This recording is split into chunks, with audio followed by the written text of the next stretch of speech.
The smell of burning pine and something worse drifted across Chatham County for 3 weeks in the summer of 1859.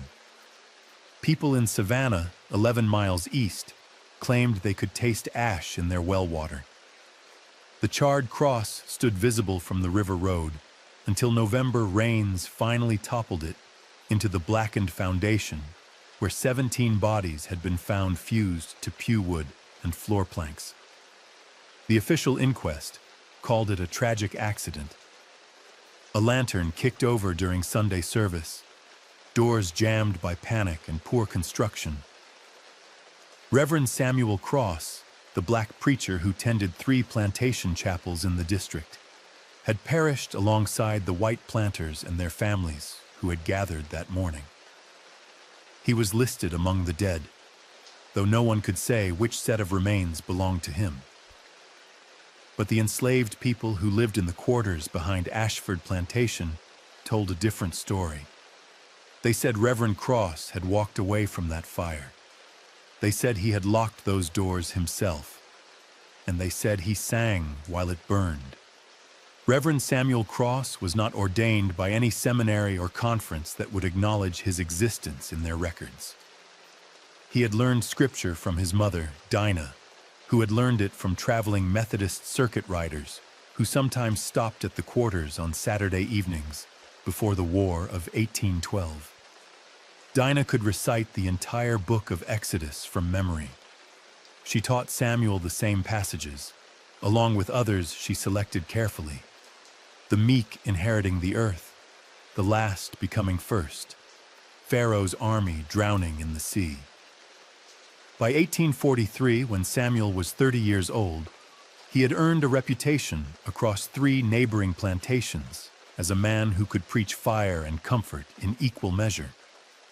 He had been purchased at auction by Jonathan Ashford specifically for this purpose. Ashford owned 200 enslaved people across 1,700 acres of rice fields and timber stands. He needed someone to keep them calm, to remind them that suffering in this world bought salvation in the next, to channel their rage into hymns instead of rebellion. Samuel preached at Ashford Chapel on Sunday mornings. At noon, he walked 4 miles to Wilmington Plantation, where he held service in the barn for the 70 people William Pritchard owned. By evening, he reached Mercy Hill, the smallest of the 3 properties, where 30 enslaved people gathered in a clearing under the live oaks. Thomas Delaney, who owned Mercy Hill, provided nothing but permission. Samuel stood on a stump and preached until dark. The arrangement suited everyone. The planters got a reliable mechanism for social control. Samuel got something more valuable than wages. He got access to 3 communities, 3 networks, 3 sets of ears that heard things masters never intended them to hear. He learned which overseers took bribes, which families planned to run, which white men in Savannah sold, forged freedom papers. He kept these secrets the way other men kept ledgers. In 1856, Samuel married a woman named Ruth, who lived in the Ashford quarters. She was 23, he was 43. The marriage was not legal, but it was witnessed by 200 people who sang when Jonathan Ashford gave reluctant permission for them to jump the broom together. Ruth bore Samuel a daughter in 1857. They named her Dinah after Samuel's mother. The child lived 14 months. Scarlet fever took her in October of 1858. Ruth held the baby while she burned with fever, rocked her while she convulsed, sang to her while she stopped breathing. Samuel was at Wilmington Plantation when it happened. He walked the 4 miles home to find his wife still holding their daughter's body, refusing to let anyone take her. They buried Dinah in the small cemetery behind the Ashford quarters. Samuel carved her name into a pine board himself. He preached her funeral service to 50 people who wept with him, and the next Sunday he preached at all 3 plantations as he always had. But Ruth noticed something had changed in his voice. The comfort was gone. Only fire remained. Winter of 1858 brought news that traveled through the quarters faster than it traveled through the plantation houses. Somewhere in the next county, 8 enslaved people had escaped. They had killed an overseer on their way out, cracked his skull with a shovel before disappearing into the pine forests that stretched for 200 miles. Patrols searched for 3 weeks and found nothing but cold camps and false trails.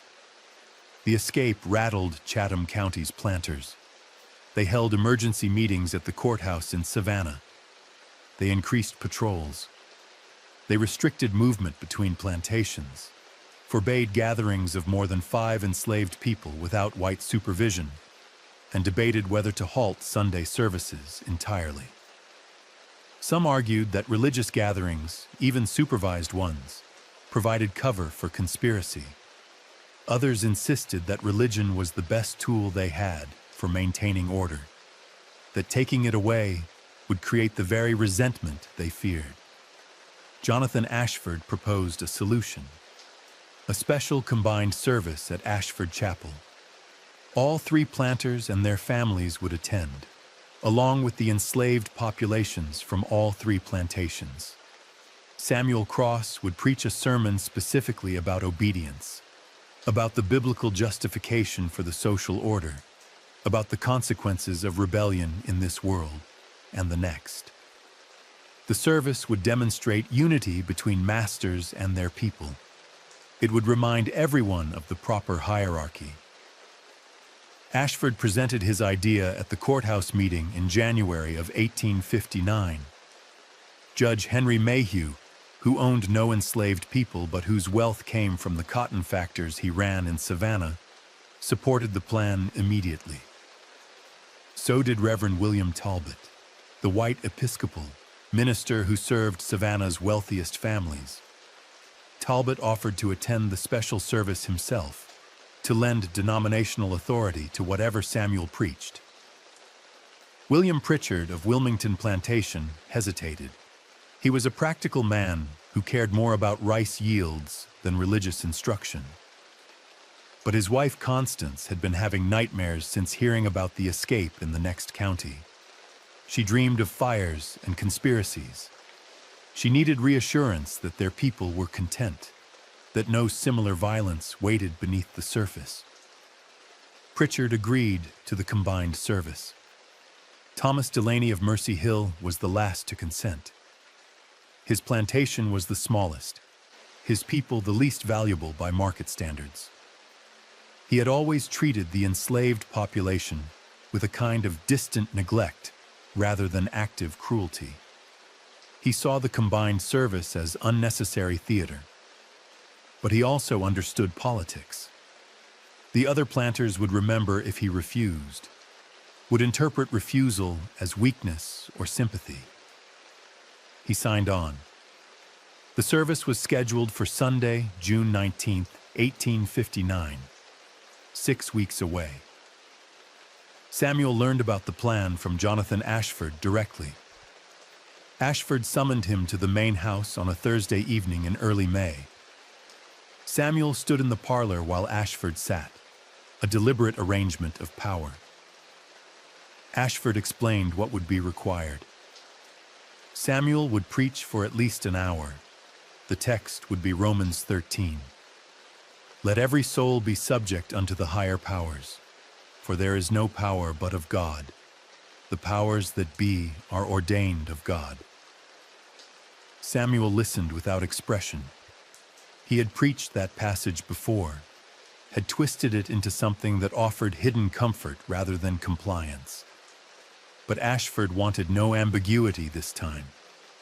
He handed Samuel a written outline of the sermon's required points. Obedience is godly. Rebellion is sin. Suffering in this life purchases glory in the next. The current order is divinely sanctioned and will persist forever. You understand? Ashford asked. Yes, sir. This is important, Samuel. More important than usual. The other planters will be watching. Judge Mayhew will be there. Reverend Talbot from Savannah. You represent my judgment in letting you preach all these years. I understand, sir. Good. Ashford poured himself whiskey from a crystal decanter. He did not offer Samuel anything. You've been a valuable investment. I'd hate to reconsider the arrangement. Samuel walked back to the quarters that night with the written outline folded in his pocket. Ruth was awake when he arrived, sitting by the fire pit where she was boiling laundry. She looked at his face and knew immediately that something had changed. What happened? Samuel showed her the paper. Ruth could read, though she hid it carefully. She had learned from Samuel during their courtship, stolen lessons by firelight. She read Ashford's outline slowly, her lips moving silently. When she finished, she handed it back, without speaking. I have to preach this, Samuel said quietly. Do you? The question hung between them.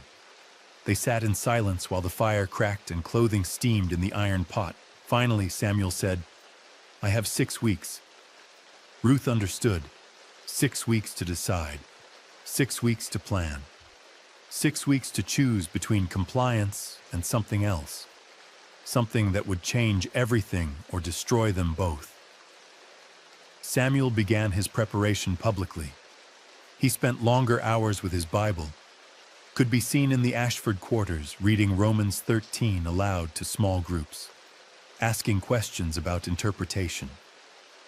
He walked his usual circuit between plantations, preaching his regular Sunday services, but now he added discussions of the upcoming combined service. He told people it would be important, told them their masters expected something special. The enslaved communities received this news with the kind of careful neutrality they had learned to perfect. They nodded when Samuel spoke about obedience. They sang the hymns about endurance and heavenly reward. But in the hours between his visits, they talked among themselves. They noted that Samuel's daughter had died. They noted that Ruth had stopped singing. They noted that Samuel's sermons, despite their official content, had begun including more passages about Pharaoh than about patience. Samuel's private preparation was different. He spent his free hours, what few he had, learning carpentry from a man named Isaac who worked in the Ashford barn. Isaac was 67 years old and had been building things for 5 decades. He taught Samuel how to measure precisely, how to place nails for maximum strength, how to identify which woods were hard and which were soft, which burned quickly and which burned slowly. Why you need to know this? Isaac asked one afternoon in late May. Might need to make repairs, Samuel said. Chapel's old. Isaac looked at him for a long time. Then he nodded and taught Samuel about joinery, about how doors hung, about the difference between hinges that could be removed from outside and hinges that only released from inside. He showed Samuel where to place a bar across a door so that no amount of force from the other side could move it. Samuel also began collecting things. Nothing that would raise suspicion individually, but together they formed a pattern. Lamp oil, which he claimed he needed for reading scripture late at night. Pitch from the turpentine trees, which he said he wanted for waterproofing his roof. Cotton batting from the gin house, small amounts pocketed over weeks, which he told no one about at all. Ruth helped without asking questions directly. She understood what her husband was planning without him speaking it aloud. They had developed a language of glances and silences over their 3 years together. She gathered her own materials. Dry pine kindling, resin, a piece of flint and steel she had stolen from the main house kitchen years before. In early June, traveling Methodist minister stopped at Ashford Plantation. Reverend Josiah Crane was one of the few white clergymen who regularly preached to enslaved audiences. He was not an abolitionist exactly, but he believed that black souls required salvation as much as white ones. He had met Samuel on previous visits and respected his knowledge of Scripture. Crane and Samuel talked in the chapel one evening after the regular congregation had left.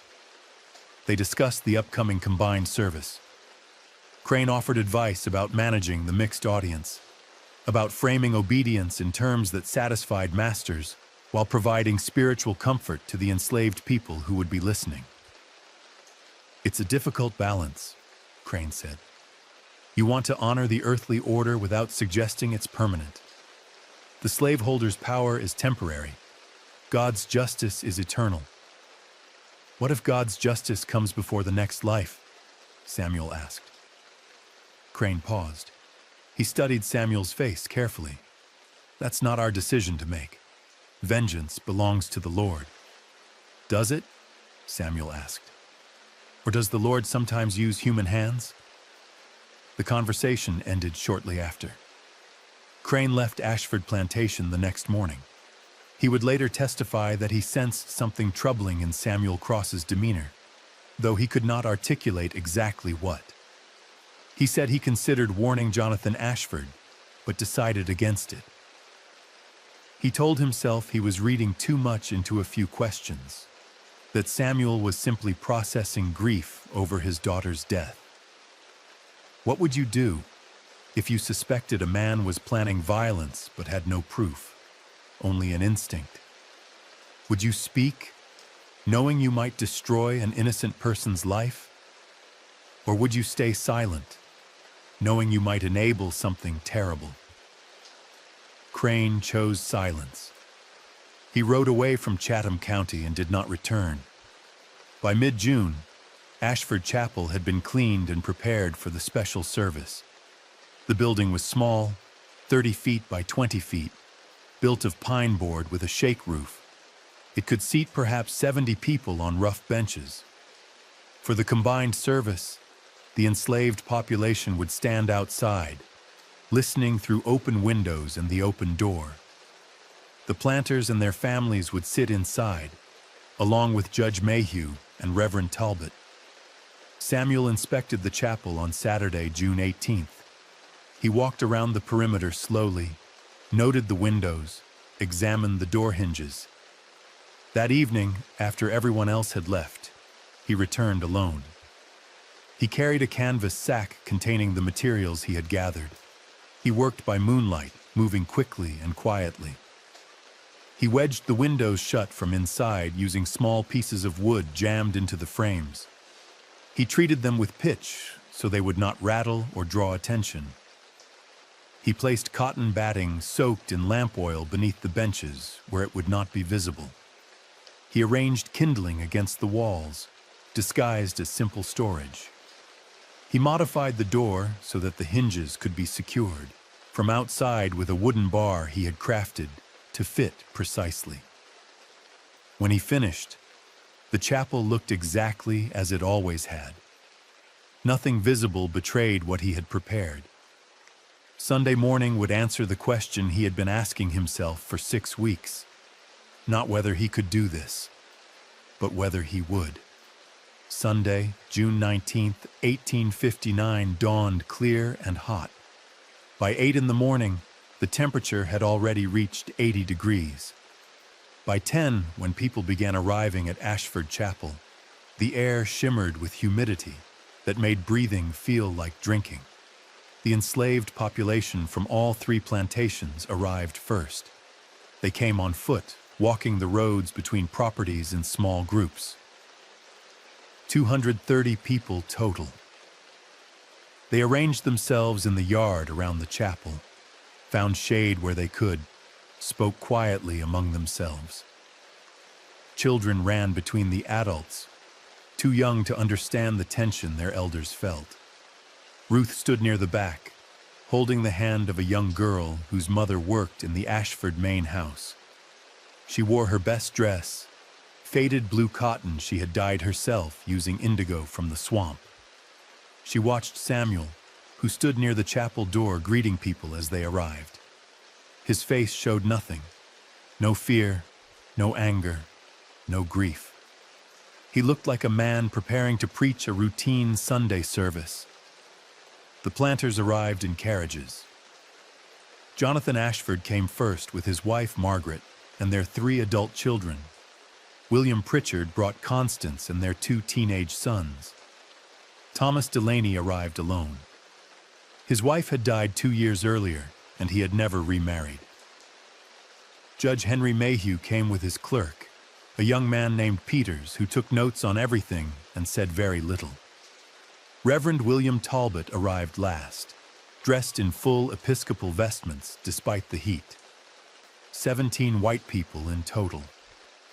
They entered the chapel, choosing seats near the front. The planters filled the first 2 rows. Their families sat behind them. Talbot and Mayhew took seats near the center aisle where they could observe both Samuel and the congregation. Samuel stood at the front, his Bible open on the small pulpit someone had constructed from scrap lumber decades earlier. He waited while people settled, while mothers shushed children, while men removed their hats and women adjusted their skirts. The enslaved population outside pressed close to the windows and door, trying to catch whatever breeze moved through the building. At exactly 10:30, Jonathan Ashford stood and addressed the gathering. He spoke about unity, about the Christian duty to maintain proper order, about the blessing of knowing one's place in God's plan. He reminded the enslaved population that rebellion led only to suffering. That contentment came from accepting one's station.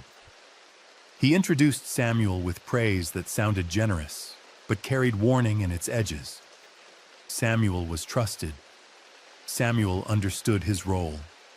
Samuel would preach what needed to be preached.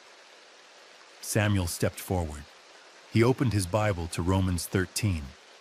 He began to read, "Let every soul be subject unto the higher powers." His voice carried through the chapel and out into the yard where 200 people listened. He read the entire passage without commentary. When he finished, he closed the Bible and looked at his audience. "We are gathered here to speak about obedience," he began. And for 40 minutes, he preached exactly what Jonathan Ashford had demanded. He spoke about submission to earthly authority. He reminded his listeners that suffering purchased heavenly glory. He warned against the sin of rebellion. He used the examples Ashford had outlined: the patient slave in Colossians, the servant in 1 Peter, the obedient followers throughout Scripture. Inside the chapel, the white audience nodded. This was what they wanted. This was why they had invested in Samuel Cross, why they allowed him to move between plantations, why they trusted him with their people. He was performing his function perfectly. Outside, the enslaved population listened with expressions that revealed nothing. They had heard variations of this sermon before. They knew how to nod in the right places, how to murmur agreement when masters were watching, how to wait until later to discuss what they actually thought. But a few noticed something: the way Samuel paused before certain words, the slight emphasis he placed on earthly when he said earthly powers, the way he looked not at the white audience inside, but at the faces pressed against the windows outside when he spoke about suffering and reward. Ruth noticed. She understood that her husband was saying goodbye. At 11:15, 45 minutes into the sermon, Samuel reached the conclusion Jonathan Ashford had outlined. He had delivered every required point. He had justified slavery through Scripture. He had warned against rebellion. He had promised heavenly compensation for earthly suffering. Then he kept talking. "But let me tell you about another power," Samuel said, his voice dropping slightly. "A power that stands above all earthly authority. A power that makes kings into dust and calls the lowly by name." Inside the chapel, Jonathan Ashford shifted in his seat. This was not in the outline. The book of Exodus tells us about a people held in bondage, Samuel continued, held by a power that seemed eternal. Pharaoh's empire stretched across the known world. His armies were uncountable. His will was law. And in the face of that power, what did God do? Samuel paused. No one answered. No one moved. God sent plagues, Samuel said quietly. Water turned to blood. Locusts darkened the sky. Firstborn sons died in their sleep. And when Pharaoh finally released the people he had enslaved, when they walked away from 400 years of bondage, Pharaoh changed his mind. He sent his army after them. 600 chariots pursued the people to the edge of the Red Sea. Reverend Talbot stood up. "Brother Cross, perhaps we should—" "Sit down," Samuel said. His voice had not raised, but something in it made Talbot pause. The white minister looked at Jonathan Ashford, uncertain. Ashford nodded toward the door. Talbot started to move. "I said sit down," Samuel repeated. And somehow, Talbot did. He sat back down, his face pale, as if his body obeyed before his mind could question. "The water parted," Samuel continued. "The people walked through on dry ground, and when Pharaoh's army followed, when those chariots rolled into the seabed, what happened?" He looked directly at Jonathan Ashford. "The water came back. The entire army drowned. Not one survived. And Scripture tells us that God did this so that all nations would know his name, so that power built on bondage would understand that it is temporary, that it can end in a moment, that it can end in a flood or a fire or a single night when everything changes." Margaret Ashford reached for her husband's arm. "Jonathan, we should leave." "Too late for that," Samuel said. He walked to the chapel door. He stepped outside into the sunlight and closed the door behind him. The sound of the latch clicking shut was very loud in the sudden silence. Inside the chapel, the white audience realized simultaneously that something was wrong. William Pritchard stood and moved toward the door. He tried the handle. It did not move. "It's locked," he said. His voice carried an edge of panic he tried to control. Samuel stood on the other side of the door, facing the enslaved population that surrounded the chapel. 230 people watched him. No one spoke. No one moved. "You will want to step back," Samuel said quietly. "Away from the building. All of you. Now." People began backing away slowly. Some understood immediately. Others followed because the ones who understood were moving. Within 30 seconds, a clear circle had formed around the chapel. 20 feet of empty ground separating the building from the nearest observer. Inside, the white audience was shouting now. Multiple men throwing themselves against the door. The sound of fists pounding wood. Reverend Talbot's voice rising above the others, calling for calm, calling for prayer. Ruth moved to stand beside her husband. She held the flint and steel. She did not ask permission. She simply handed them to him and stepped back. Samuel struck the flint. Sparks fell onto the oil-soaked cotton he had placed beneath the nearest window. The material caught immediately, flame spreading faster than thought. He moved to the next window, then the next. Within seconds, all four sides of the chapel were burning. The smell hit first. Pine pitch and lamp oil and something else beneath it. The chemistry of transformation. The fire found the kindling Samuel had arranged inside the walls. It found the cotton batting beneath the benches. It found the dry wood that had stood in Georgia humidity for 40 years, waiting for exactly this spark. Inside the chapel, screaming began. Not words anymore, just sound. The raw animal noise of people who understood they were dying. The sound of fists on windows that would not break, on a door that would not open. The sound of prayer transforming into desperate pleas to a God who, Samuel had decided, was busy elsewhere. Ruth gripped her husband's hand. Tears ran down her face, but she did not look away. Neither did Samuel. They stood together, watching the chapel burn, while 230 people formed a silent witness circle around the perimeter. The fire reached the roof in under 2 minutes. The dry shakes caught like tinder. Black smoke rose straight up in the still morning air, a column visible for miles. The cross that had been mounted on the roof peak was the last thing to catch, and it stood burning against the sky like a terrible beacon, announcing something that had no name yet, something that existed between justice and murder, between retribution and suicide. Inside the chapel, the screaming continued for 7 minutes. Then it stopped. The fire burned for 40 minutes before collapsing inward. The roof fell first, taking the walls with it. By noon, nothing remained but the stone foundation and the charred cross that had fallen into the ruins, lying at an angle across what had been the front door. 230 people stood in the yard, watching smoke rise from the blackened timbers. No one spoke. No one moved toward the building. Children had been taken back to the quarters by mothers who carried them away before the screaming started. Those who remained were adults who had made the conscious choice to bear witness to something that had no precedent in their experience. Samuel had not moved from his position near the door. His hand still held the flint, though the tool was useless now. Everything that needed burning had already burned.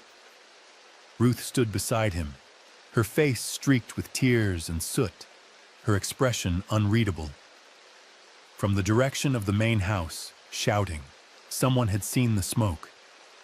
Overseers were running toward the chapel.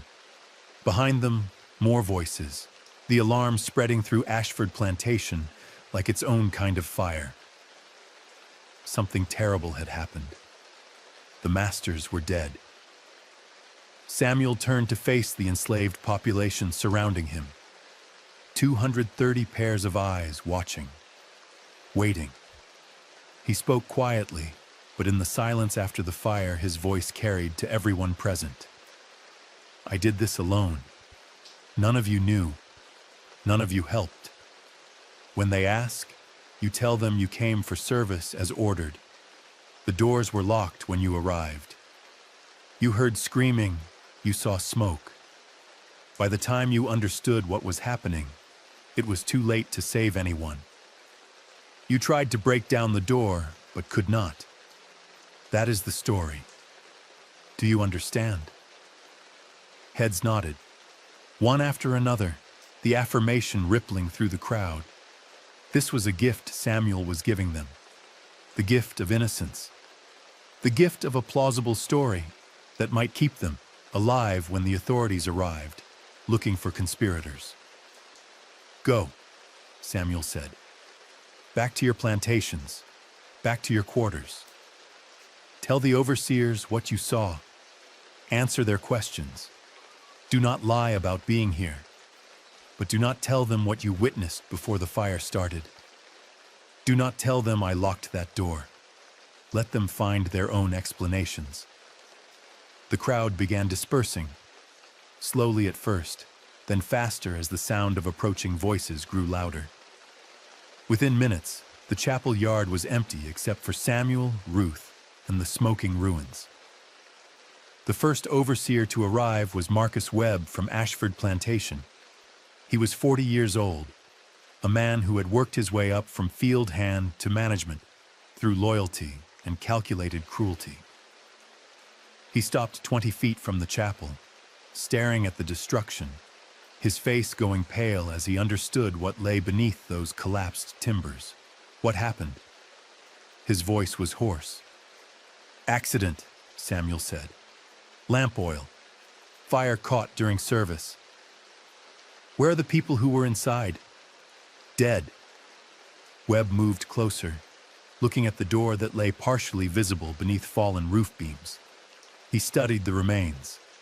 Then he looked at Samuel, at his soot-stained clothes, at his position standing outside while everyone who had been inside was now carbon and bone. You were outside when it happened? Yes. Why? Samuel met his eyes. Because I am still breathing.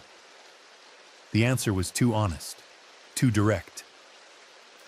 Webb understood something in that moment, something he could not voice immediately but would remember later. He turned and ran toward the main house, shouting for help, for water, for anything that might make sense of what had just occurred. Ruth touched Samuel's arm. You should run. Where would I go? North. The routes exist. People could hide you. And leave you to answer their questions? Leave everyone here to face what comes next? Samuel shook his head. No, I did this. I will not run from it. They stood together, watching more people arrive. Overseers from all 3 plantations, the county sheriff, summoned by a rider who had galloped the 11 miles to Savannah in record time. Dr. Franklin Moss, who arrived with his medical bag, even though there was clearly no one left to save. By 2 in the afternoon, they had begun the work of pulling bodies from the ruins. The fire had burned so hot that identification was impossible. 17 people had entered that chapel. 17 sets of remains lay in the wreckage, fused to wooden benches, collapsed into positions that suggested their final desperate attempts to escape. The sheriff, a man named Thomas Crane, no relation to the Methodist minister who had visited weeks earlier, questioned Samuel immediately. They stood in the yard while workers sifted through ash, trying to separate human from structural remains. You are Samuel Cross? Yes, sir. You were preaching this morning? Yes, sir. What happened? Samuel repeated the story he had told. Special, service, mixed congregation. He stepped outside briefly, perhaps to get air, perhaps because the heat was oppressive. The door closed behind him. He heard shouting from inside. He tried to open the door, but it was stuck, jammed somehow. By the time he understood the building was burning, it was too late. Where did the fire start? Crane asked. Inside, sir. I don't know where exactly. Perhaps a lamp. And you could not open the door? No, sir. I tried. Others tried. It would not move. Crane studied Samuel's face, looking for signs of deception. He saw only exhaustion. You realize how this appears? That you are outside, alive, while 17 white people burn to death inside? Yes, sir. You realize you will be held responsible? Yes, sir. Crane arrested Samuel on the spot. No formal charge yet, but protective custody, keeping him away from the white population that would soon be howling for vengeance. He had Samuel's hands bound and put him in a wagon for transport to the Savannah jail. Ruth watched them take her husband away. She did not weep. She had cried all her tears while the chapel burned. Now she just stood in the yard, surrounded by ash and smoke and the smell of death, and wondered how long it would take for the truth to surface. 3 days, it turned out. That was how long the official story held. Dr. Franklin Moss performed the autopsies in the Savannah courthouse basement. 17 bodies, most too damaged for individual identification. He worked for 2 days, documenting what he could. Cause of death. Smoke inhalation in most cases, though several showed signs of burning while still alive. He noted the positions. Multiple bodies clustered near the door and windows, suggesting attempts to escape. Others collapsed in place, overcome by smoke before they could move. The detail that troubled him most was not in the bodies themselves, but in the physical evidence. He examined the door that had been pulled from the ruins. The hinges were intact. The wood, where it had not burned, showed no signs of damage that would explain jamming. On the contrary, when he tested the mechanism, the door opened and closed smoothly. More curious still, he found burn patterns on the exterior of the door and windows that suggested accelerant had been applied from outside. Splash marks of something that burned hotter and faster than wood alone. He documented these findings in his report, but framed them carefully. Evidence suggests the fire may have been set deliberately. However, the chaos of the event and the extent of the damage make definitive conclusions impossible.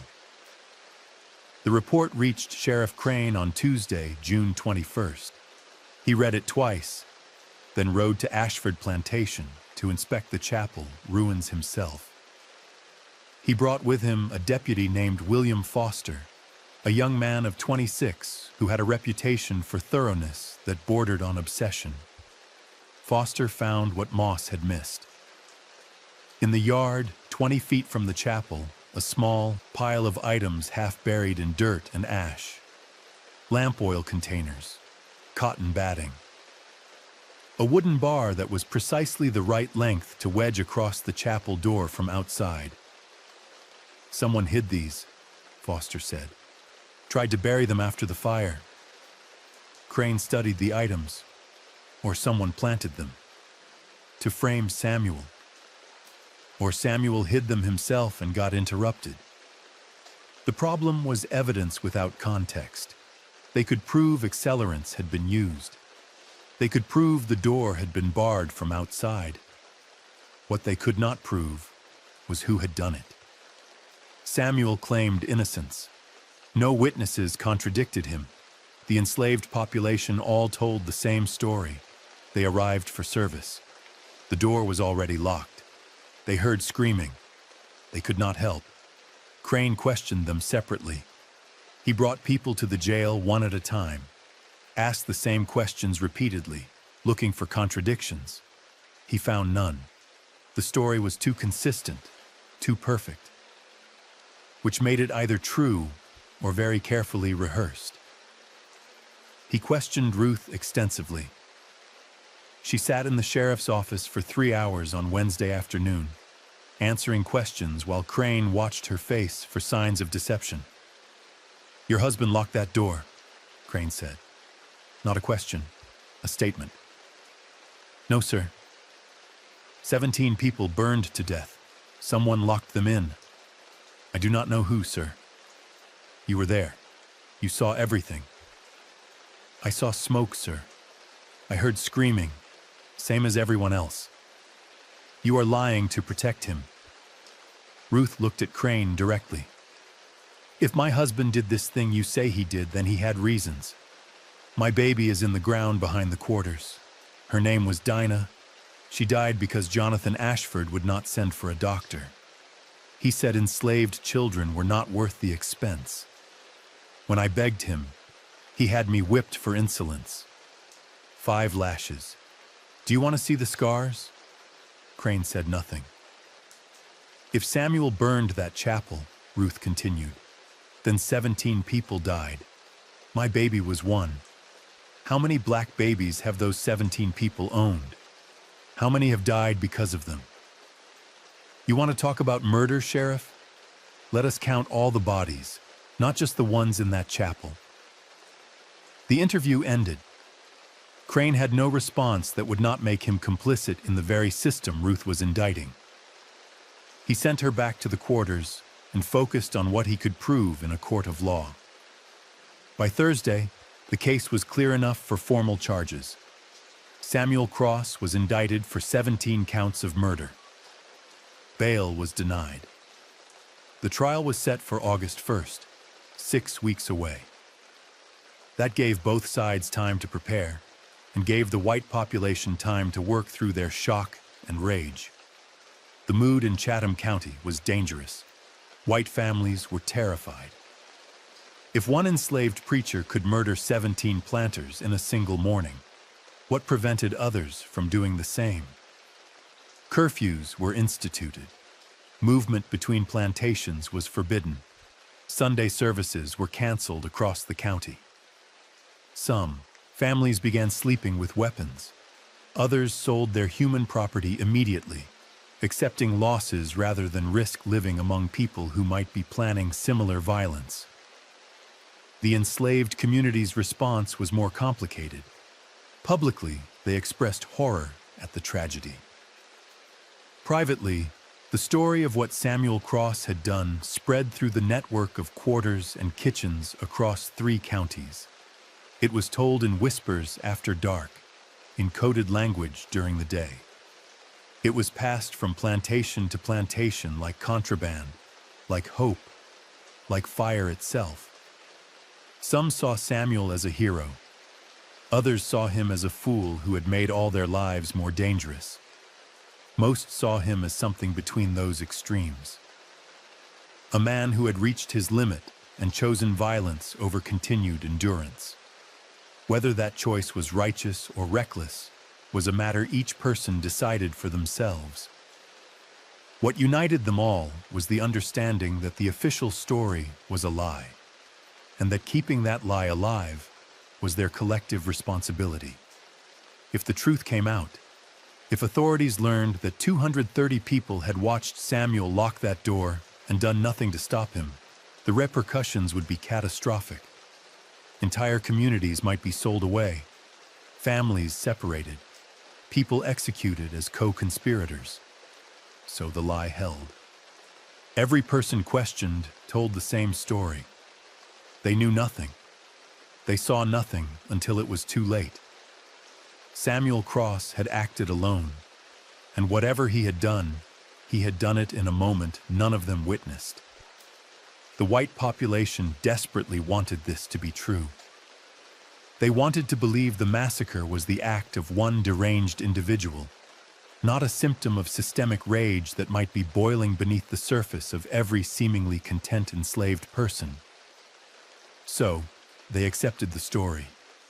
Even those who suspected it was false. The alternative was too frightening to contemplate. The state appointed a defense attorney for Samuel. His name was Marcus Wright, 38 years old, a Savannah lawyer who handled mostly property disputes and maritime cases. He had never defended a capital case before.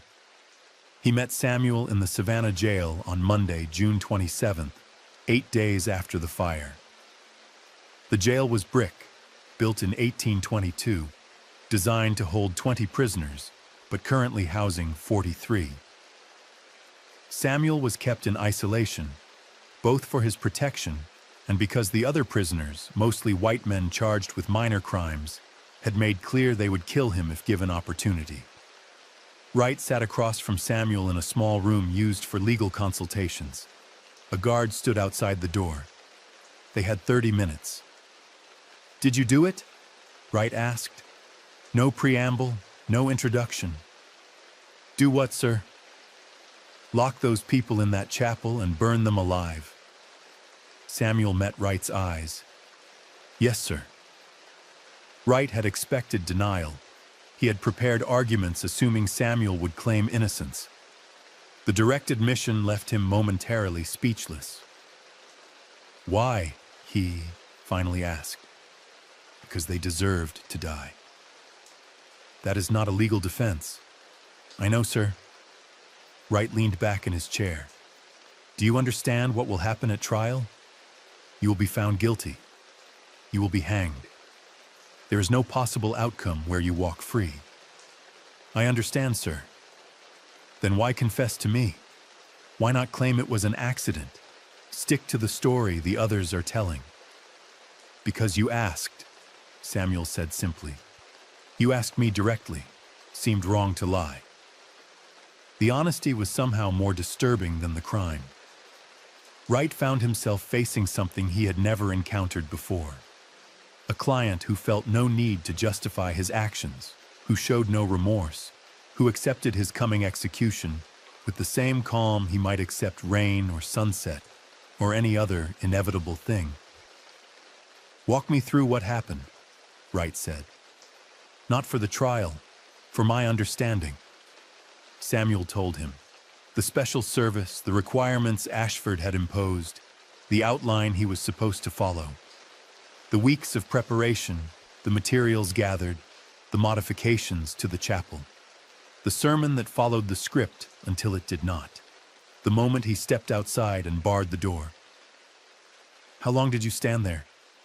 Wright asked. "While they screamed?" "Yes." 7 minutes. I counted. "What did you think about?" Samuel was quiet for a moment. Then he said, "My daughter. Her name was Dinah. She died in pain while her mother held her. No one came to help. No one cared." I thought about that. I thought that every person in that chapel had children of their own. They loved their children. They would have done anything to protect them. And then I thought that they had built a world where my children did not matter, where my wife's grief did not matter, where we were tools that wore out and got replaced. I thought about that, and I listened to them scream. Wright wrote nothing down.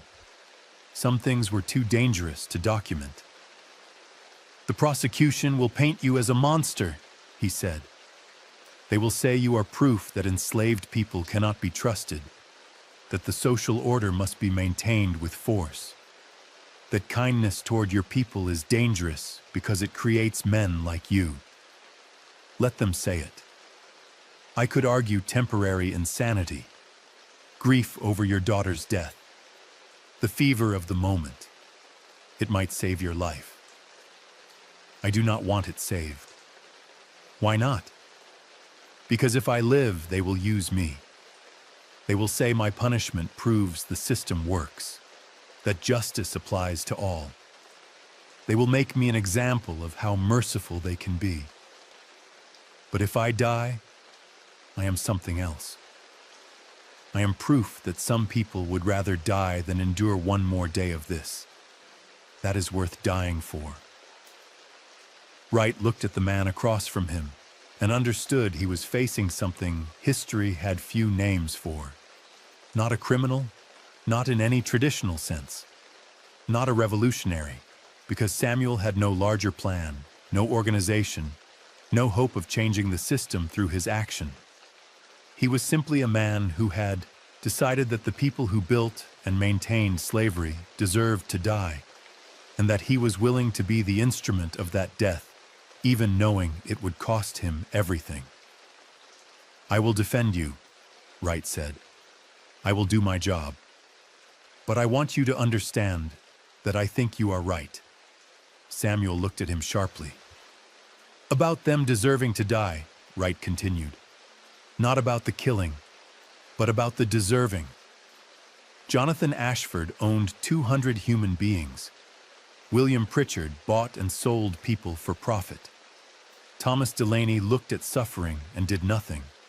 They built their wealth on the backs of people they treated as livestock. And when you snapped, when you burned them, you did to them what they had been doing to your people for generations. Just faster, more direct, less plausibly deniable." He closed his notebook. "But I will still argue for your life because that is my job. And you will reject that argument because dying is yours. We will perform these roles until the end." The trial began on August 1st as scheduled. The courthouse in Savannah was packed, every available seat filled with white spectators who wanted to witness justice served. Outside, crowds gathered in the street, held back by county militia in case of disturbance. The verdict was never in doubt. The prosecution presented its case over 3 days. They brought witnesses who testified about the fire. They presented Dr. Moss's autopsy reports. They showed the physical evidence Foster had found. The lamp oil containers, the cotton batting, the wooden bar that matched the width of the chapel door exactly. They called Ruth to the stand. She testified that her husband had been distraught after their daughter's death, that he had been acting strangely in the weeks before the fire, that she feared he was not in his right mind. She lied smoothly, her face showing appropriate distress, her voice wavering in the right places. The prosecution accepted her testimony because it supported their narrative. The defense did not challenge it, because Wright understood Ruth was trying to keep herself alive. They called members of the enslaved population who had attended the service. One by one, they told the same story. They arrived. The door was locked. They heard screaming. They could not help. The testimony was so consistent that one juror later commented it seemed rehearsed to the point of unbelievability. But no one could prove coordination. The defense suggested this consistency actually indicated truth. People who had witnessed something traumatic often remember key details identically. The prosecution's star witness was Marcus Webb, the overseer who had arrived first at the scene. He described Samuel standing outside the burning chapel, his clothes covered in soot, his face showing no emotion. He repeated Samuel's words, "Because I am still breathing." "And what did you take that to mean?" the prosecutor asked. That he knew why he was outside and they were inside? That he had arranged it that way? The defense tried to argue accident. Wright presented the case methodically. Samuel had been preaching when the fire started. The door jammed, a not uncommon occurrence in old buildings. Samuel had tried to help, but the fire spread too quickly. The physical evidence could support this interpretation. The lamp oil and cotton batting could have been legitimate supplies stored improperly. The wooden bar could have been something that fell against the door during the chaos. But the prosecution had one piece of evidence Wright could not explain away. A witness he had not known about until the state called her on the final day. Her name was Sarah Ashford, Jonathan Ashford's youngest daughter. She was 23 years old. She had been sitting in the third row of the chapel that morning, survived the initial fire by staying low where the smoke was thinnest, and been pulled from the rubble barely alive. She had spent 5 weeks in Dr. Moss's care, her lungs damaged, her skin burned, her voice reduced to a hoarse whisper. But she could speak, and what she said destroyed any possibility of acquittal. "I saw him," Sarah testified, her voice barely audible in the silent courtroom.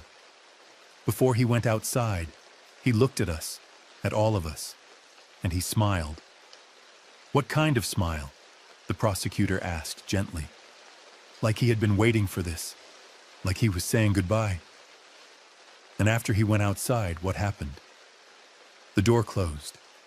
We thought he would come back, but then we heard something scraping, something being put in place. My father tried to open the door. It would not move. Then we smelled smoke." She broke down. The judge called a recess. But the damage was done. One survivor, one voice from inside the chapel, one witness who had seen Samuel's face in the moment before he locked them in. That was all the jury needed. They deliberated for 45 minutes.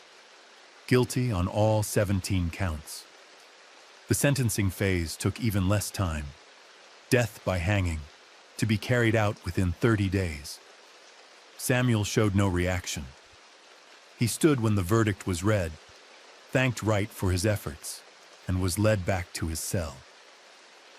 Ruth watched from the gallery, her face carved from stone, her hands gripping the railing hard enough to leave marks in the wood. After the trial, Wright visited Samuel one final time. They sat in the same consultation room where they had first met. "Sarah Ashford survived," Wright said. "I did not know. No one told me." "Would it have changed anything?" "Your defense, perhaps, but not the outcome." "No." "Then it does not matter." Wright pulled a flask from his coat and took a drink. He did not offer any to Samuel. "I keep thinking about what you said, about choosing to die rather than let them use you. I understand the logic, But I cannot stop thinking about Ruth, about the people in those quarters. What happens to them after you are gone? They survive, same as they did before. With more restrictions, more suspicion. You made their lives harder. I made their lives matter, Samuel said. Every person in those quarters now knows that masters can die, that the untouchable can be touched. That might be worth more than comfort. Or it might be a story they wish they could forget. Samuel nodded slowly. Maybe. I will not know. That is the cost. The execution was scheduled for August 28th, 27 days after the verdict. Hangings in Georgia followed a standard protocol. The condemned man would be held in jail until the appointed day. On that morning, he would be transported to the execution site, given opportunity to make a final statement, then hanged from a gallows constructed specifically for this purpose. The body would remain suspended for 30 minutes to ensure death, then be cut down and buried in the county cemetery's prisoner section. Samuel's case drew unusual attention. Crowds were expected. The sheriff's office coordinated with the militia to maintain order. They selected a site outside Savannah, an empty field that could accommodate spectators while keeping them at safe distance. They built the gallows on August 15th, tested the mechanism on August 20th, using sandbags to ensure the rope would hold. The condemned man's final days became a spectacle. Journalists from as far as Charleston requested interviews. Samuel refused them all. Religious leaders asked permission to minister to him. He accepted visits from only one. Reverend Josiah Crane, the Methodist minister who had spoken with him before the fire. Crane came on August 23rd. They sat in Samuel's cell, separated by bars, speaking quietly. "Do you wish to confess?" Crane asked. "To you or to God?" "Either. Both." "I confess to God every night," Samuel said. "I tell him what I did and why. I ask if he is satisfied with my choice. He does not answer, but he does not need to.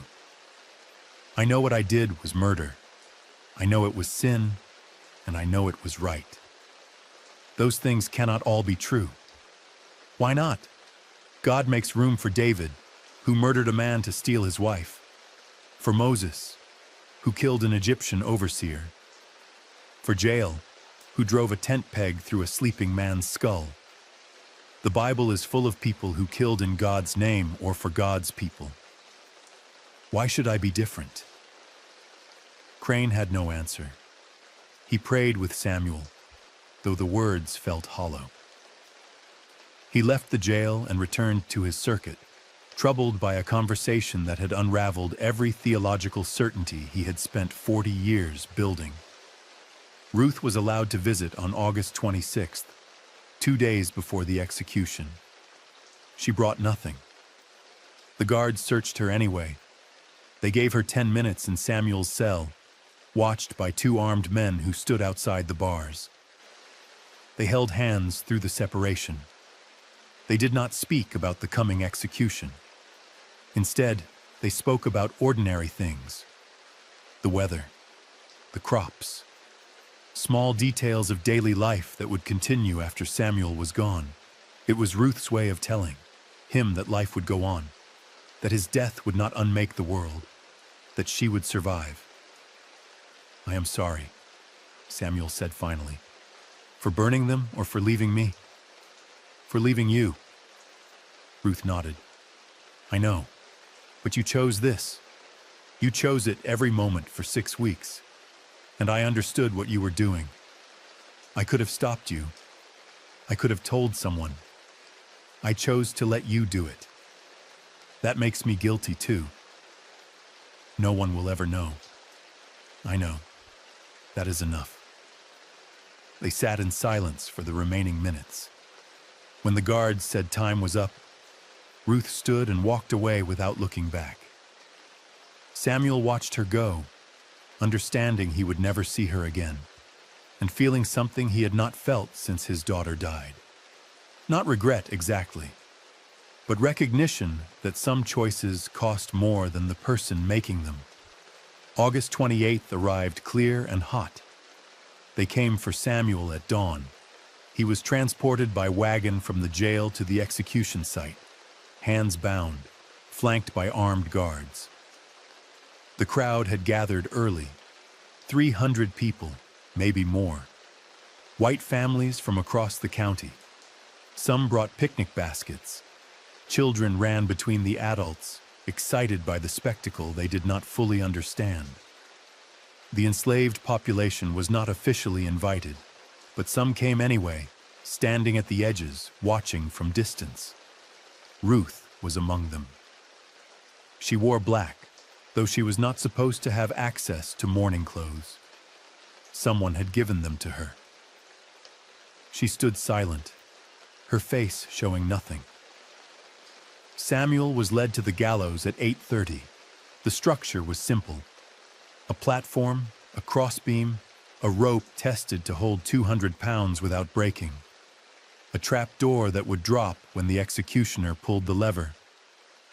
The fall was calculated to break the neck cleanly, ensuring death within seconds rather than slow strangulation. Sheriff Crane read the charges and the verdict. He asked if Samuel had any final words.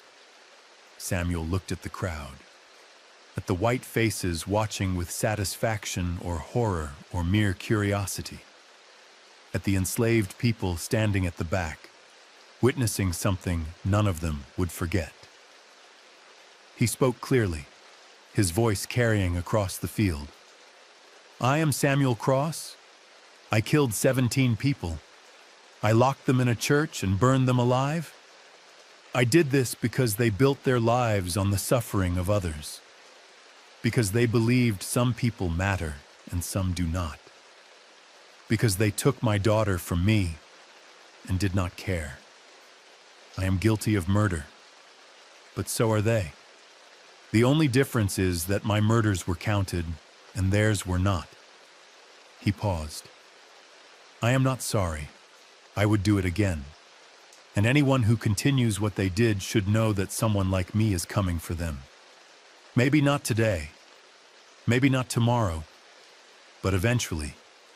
Because some things cannot be endured forever." The crowd erupted, shouting, curses, some applause from the enslaved people at the back that was quickly silenced by glares from white spectators. Crane signaled to the executioner. The hood was placed over Samuel's head. The noose tightened around his neck. At 8:47, the trapdoor opened. Samuel Cross dropped. His neck broke instantly. He was dead within seconds, body swaying slightly in the morning breeze. They left him hanging for the required 30 minutes. Then they cut him down, placed him in a plain pine coffin, and buried him in the prisoner section of the county cemetery. No marker, no ceremony, just a hole in the ground and dirt piled on top. Ruth watched from the edge of the crowd. When they finished burying him, she turned and walked away. She did not weep. She had no tears left. She simply walked back to Ashford Plantation, to the quarters where she lived, to the life that continued despite everything. The story should have ended there. With Samuel dead and buried, his act of violence concluded, the system reasserting control. But some fires burn longer than the fuel that started them. The smoke from the burned chapel did not dissipate the way smoke usually did. For 3 weeks after the fire, a haze hung over Ashford Plantation, thick enough to taste, persistent despite wind and rain. People claimed they could smell it in Savannah, 11 miles away. Others said it drifted as far as the coast, mixing with salt air until the entire region smelled of burned pine and something darker underneath.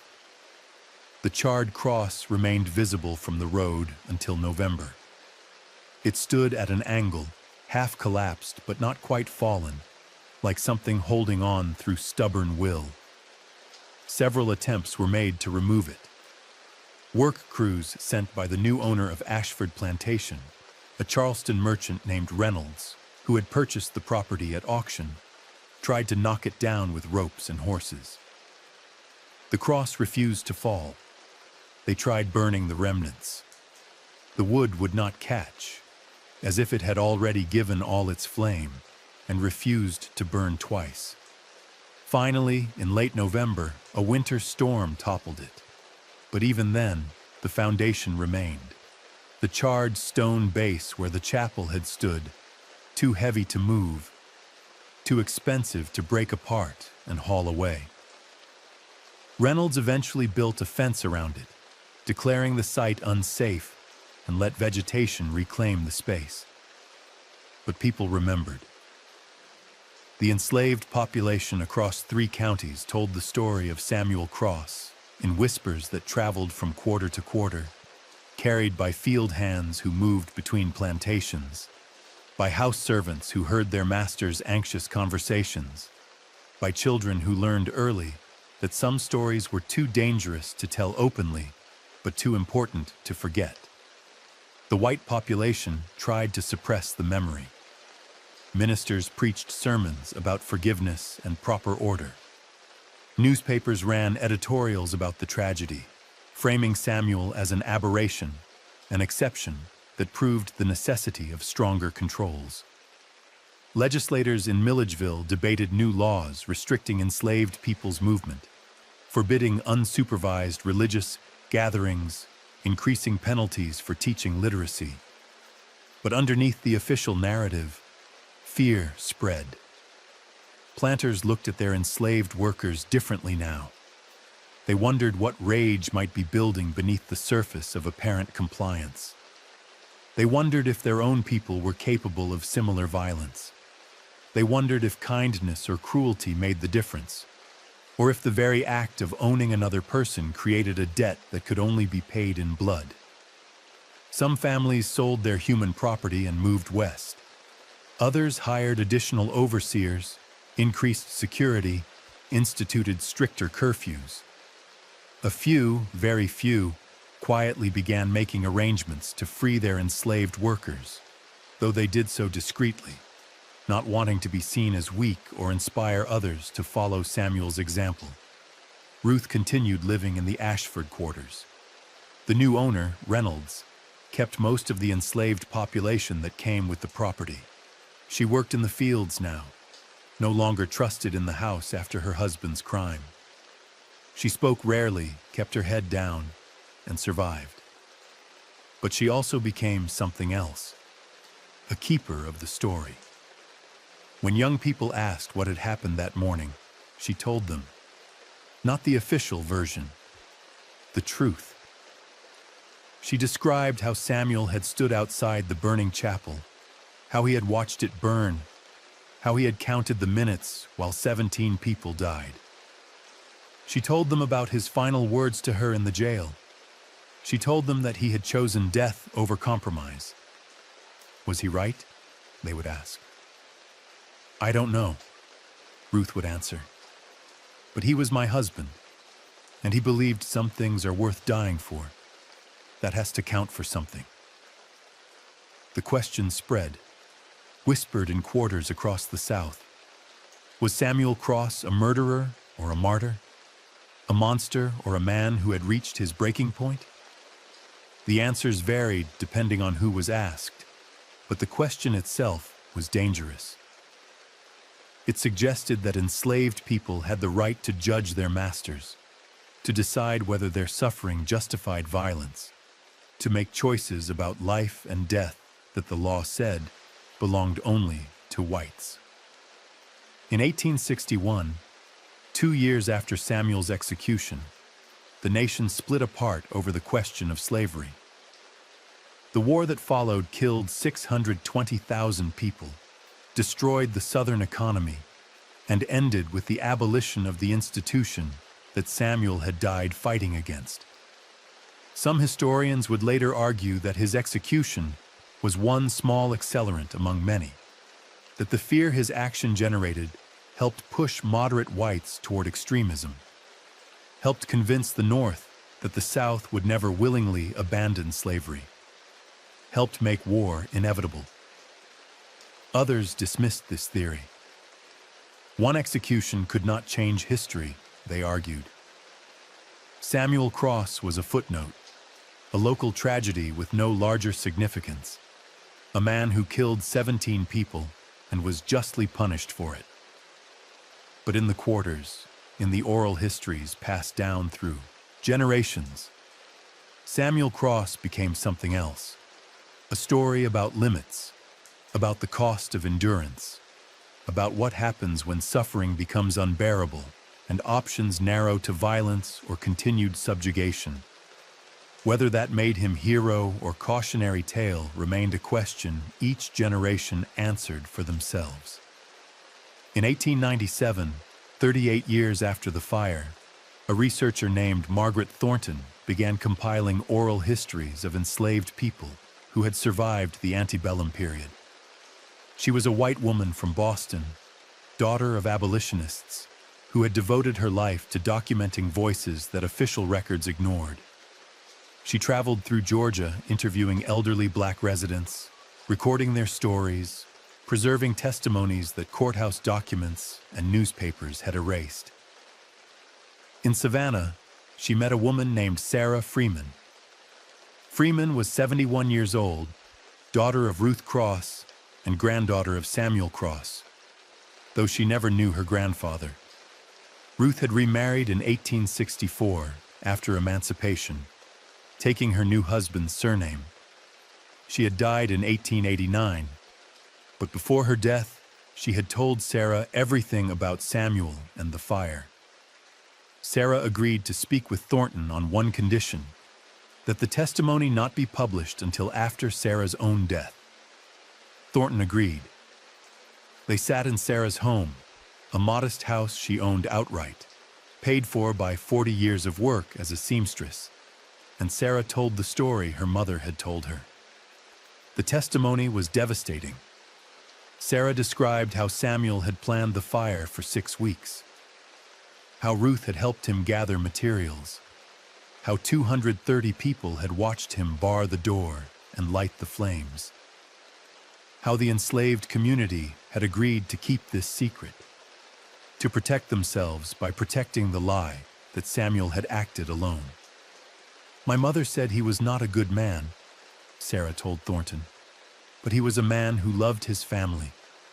When they took that from him, when they made his daughter's life worth nothing, something broke. He decided that people who treated children as property deserved to die, and he made sure they did." "Do you think he was right?" Thornton asked. "I think he did what made sense to him.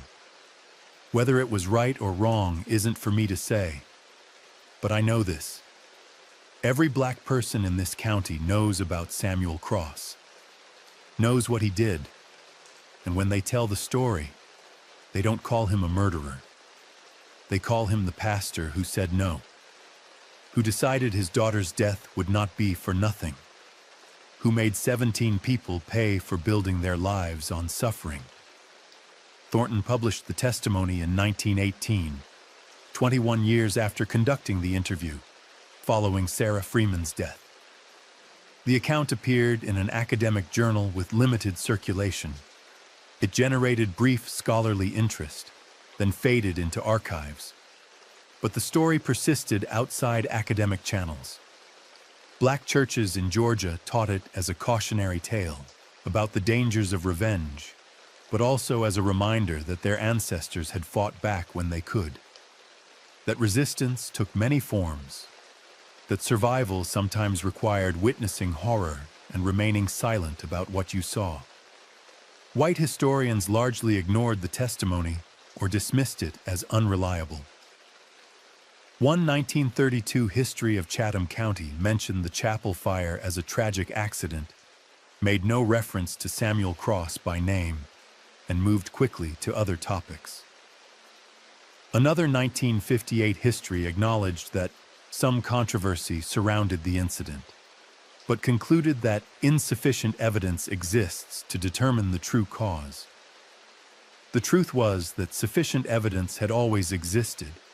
It simply existed in voices that official history chose not to hear, in oral traditions passed through families, in stories told in quarters and later in homes that Black Georgians owned themselves, in the collective memory of a community that understood some truths were too important to forget, even when forgetting would be safer. The Ashford Chapel site remained empty. The fence around the foundation rotted away. Vegetation covered the charred stones. By the 1970s, most people who drove past on the newly paved highway had no idea anything had ever stood there. The land had been sold several times, most recently to a developer planning a subdivision. Surveyors mapping the property noted historic structure foundation in their reports, but recommended building around it rather than excavating, since the cost of removal would exceed the value of the lot. In 1983, a graduate student named David Ross was researching antebellum religious practices for his dissertation. He came across Margaret Thornton's published testimony while searching through Georgia Historical Society archives. The account of Samuel Cross and the chapel fire captured his attention. He spent 3 months tracking down additional sources: Sheriff Crane's reports, Dr. Moss's autopsy records, trial transcripts, newspaper accounts. What he found corroborated Sarah Freeman's testimony in every material detail. The fire had occurred exactly as she described. Samuel had been convicted and executed. The official story of an accident had been contradicted by physical evidence the authorities chose to downplay or ignore. Ross published his findings in 1986 in a respected historical journal. His conclusion: Samuel Cross had committed mass murder, but the context of that murder, the system that produced it, and the complicity of the victims in maintaining that system complicated any simple moral judgment. He argued that understanding the chapel fire required understanding slavery, not just as an economic system, but as a form of violence so pervasive that it eventually generated counter-violence from those who could no longer endure it. The article generated heated academic debate. Some historians praised Ross for centering enslaved people's perspectives and acknowledging the moral complexity of resistance. Others accused him of justifying murder, of romanticizing violence, of failing to maintain scholarly objectivity. The debate never reached general public awareness. Most Americans, white and black, never heard of Samuel Cross or the Ashford Chapel fire. It remained a specialist topic, discussed in graduate seminars and academic conferences, known primarily to people who studied the darkest corners of American history. But in Chatham County, in the black community that traced its lineage to the enslaved people who had witnessed that fire, the story remained alive. Not as academic history, but as something more immediate. A reminder that their ancestors had faced impossible choices, that some had chosen violence when all other options closed, that survival sometimes meant keeping secrets, telling lies, protecting each other by saying nothing when the powerful demanded answers, and that sometimes, just sometimes, the powerful paid for what they had done. In 2007, 148 years after the fire, a preservation society in Savannah began cataloging historic sites across Chatham County. The project was funded by a federal grant, part of a larger effort to document African American history in the South. Teams of researchers combed through archives, interviewed descendants, mapped locations where significant events had occurred. One researcher, a woman named Angela Davis, no relation to the famous activist but aware of the irony in the shared name, found references to the Ashford Chapel fire in multiple sources. She tracked down David Ross's 1986 article. She located Margaret Thornton's original testimony. She discovered that the chapel site still existed, now part of an undeveloped lot behind a strip mall on Highway 17. Davis obtained permission to examine the site.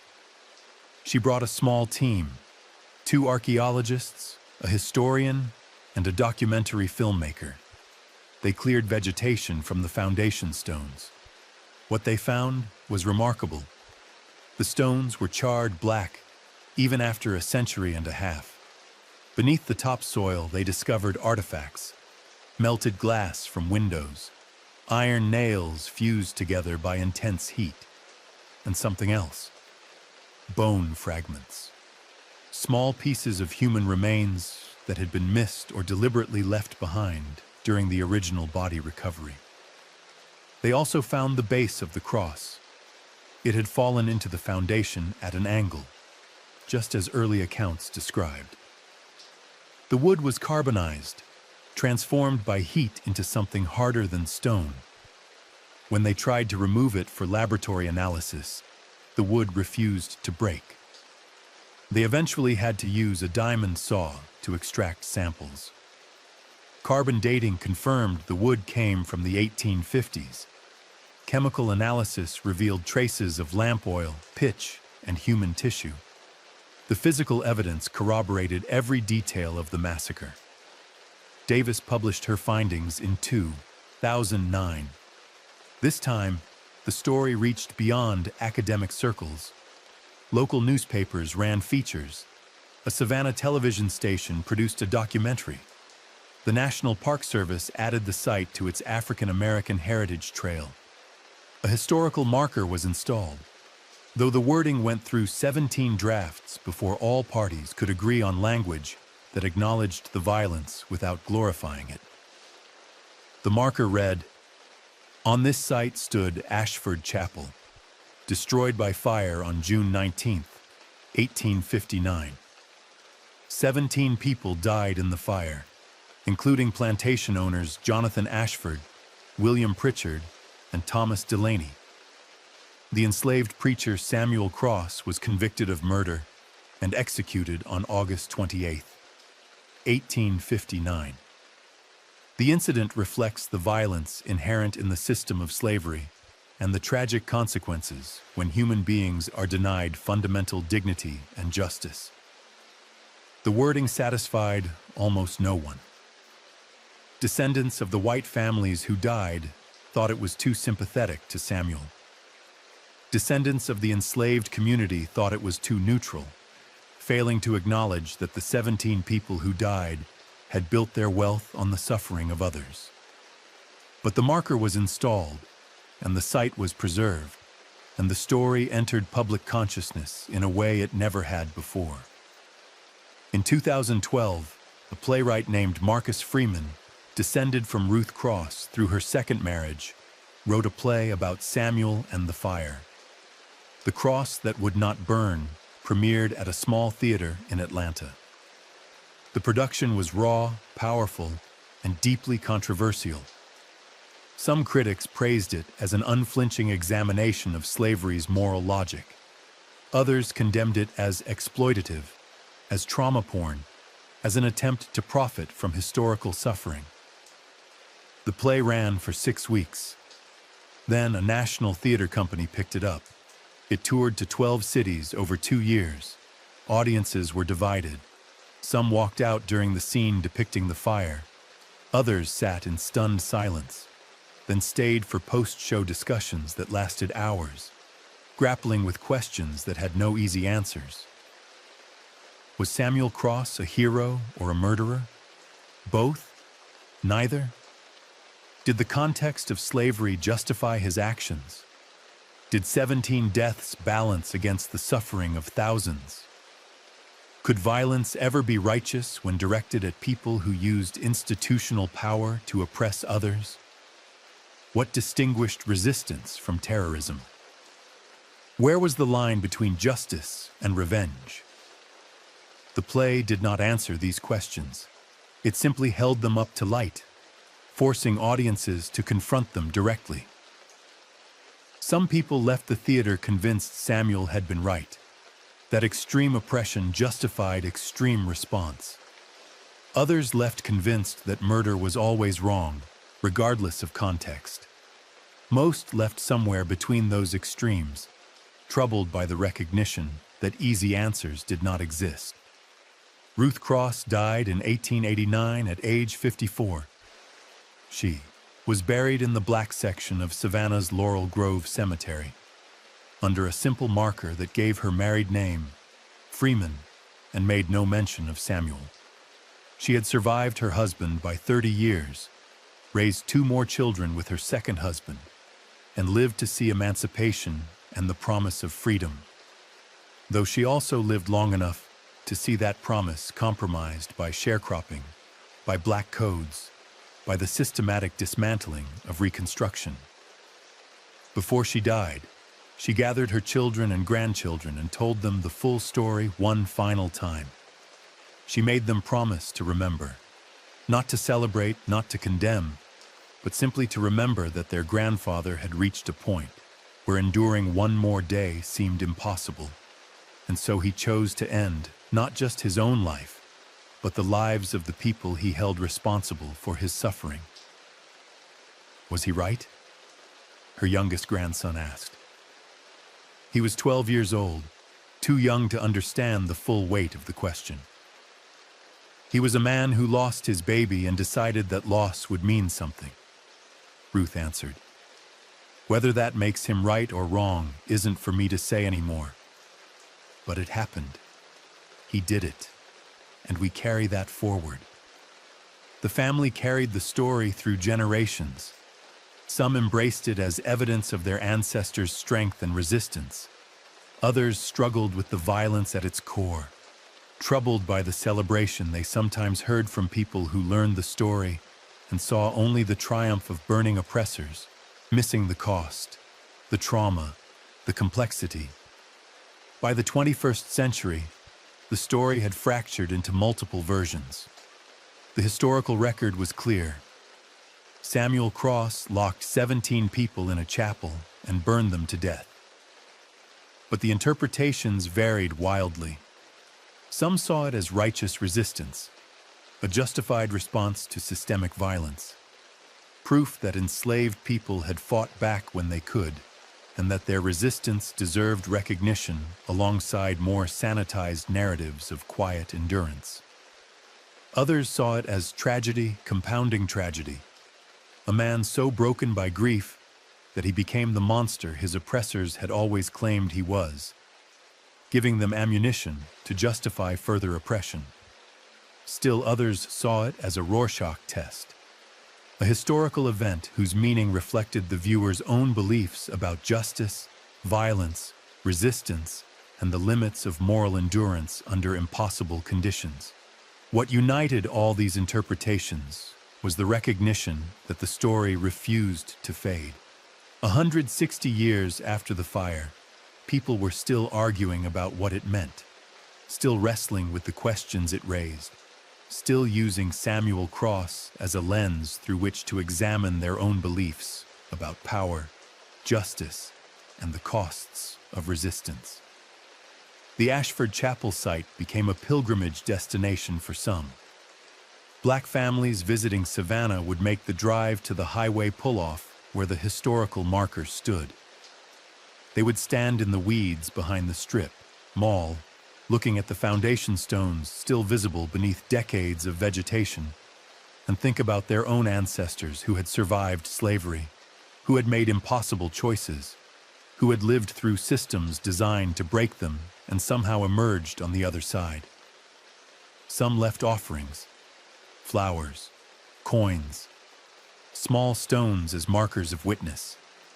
The offerings would disappear, cleared away by maintenance workers or blown away by wind, but more would appear. An ongoing conversation with the dead, with history, with questions that had no resolution.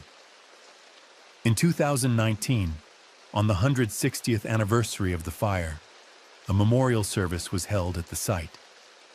200 people attended. Descendants of enslaved people who had witnessed the fire, historians who had studied it, clergy from black churches across Georgia, a representative from the Episcopal Diocese offering acknowledgement that white churches had been complicit in slavery and its aftermath. No one spoke for the victims. The white families descended from Jonathan Ashford, William Pritchard, and Thomas Delaney had made clear they wanted no part of any memorial that acknowledged their ancestors as anything other than innocent victims. They saw the service as an attempt to justify murder, to rewrite history in service of contemporary politics, to celebrate a terrorist who had killed 17 people, including women and children. The service proceeded without them. Prayers were offered for the dead, all the dead, those who burned in the chapel and those who suffered under slavery. Hymns were sung that Samuel Cross would have known. Testimonies were read from descendants who carried the story forward. And at the end, the pastor leading the service, a woman named Reverend Gloria Freeman, a distant relation to Ruth through marriage, spoke about memory and responsibility. "We do not gather here to celebrate violence," she said. "We gather to remember that violence was done, that 17 people died in this place in a way no one should die, and that their deaths were preceded by centuries of other deaths, other violence, other suffering that our nation built its wealth upon." Samuel Cross was not a hero, but neither was he simply a murderer. He was a man who reached a point that many of us cannot imagine, a point where all choices are terrible and choosing any of them costs everything. We remember him not because what he did was right, but because understanding why he did it requires understanding the system that broke him. And that system was built by all of us, maintained by all of us, benefited some of us, and we have not yet finished reckoning with its legacy. The service ended. People stood in silence for a moment, then began dispersing to their cars. As they left, smoke from a distant brush fire drifted across the highway, and for a moment, the air smelled of burning pine and something darker underneath. And everyone old enough to know the story felt a chill despite the Georgia heat. The land where Ashford Chapel stood has never been successfully developed. 3 different projects have tried since 2007, and all have failed for various reasons: permitting problems, financing issues, construction accidents that make workers refuse to return to the site. The lot sits empty, slowly being reclaimed by vegetation. The historical marker the only indication that anything significant ever happened there. But people still report smelling smoke on certain summer mornings, especially around June 19th. They report seeing a figure standing near the foundation stones at dusk, a tall man who stands perfectly still, watching something only he can see. They report hearing singing, hymns in a language that sounds almost like English, but not quite, rising from the ground where the chapel once stood. These stories are folklore, most likely. The human tendency to impose narrative on random sensory experiences, to find meaning in the meaningless, to make the past present through ghost stories and urban legends. But they persist, and in their persistence, they keep the question alive. The question Samuel Cross asked when he lit that fire and stood listening while 17 people screamed. The question that his execution could not answer, that 160 years of debate has not resolved, that America as a nation still struggles to face directly. What do people deserve when they build their lives on the suffering of others? And who decides when endurance ends and resistance begins? The answers remain as unsettled as the smoke that still seems to rise from that scarred ground on certain mornings, visible to those who know to look for it, invisible to everyone else. Subscribe if you want the next deep dive.